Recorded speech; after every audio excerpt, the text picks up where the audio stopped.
अच्छा हा आपल्याला निवडून द्यायचं. कोण नडतंय? होय यार हे विराज भाऊ आहे काय? कोण नडतंय?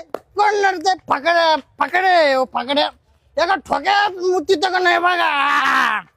अय विराज भाऊ राहिला का सकाळ सकाळ पिऊन? अरे कालच बायकून बाडबाड केली ना तुला. सुधार जरा. अरे मी दारू नाही पिलो. येते मग हे काय होतं? अरे ऍक्टिंग करत होतो. ते काय आहे, दारूचे रेट वाढलेत ना आणि माझे बेवडे मित्र आहे ना त्यांच्यात माझा कमीपणा नको वाटायला, चव नको जायला, म्हणून आहे ना मी दारू पेल्याची ऍक्टिंग करतो.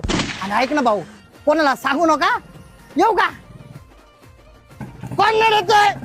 कोण नडतंय? ओ बापू कोण नडतंय तो सांग. कापून टाकेन मी त्याला.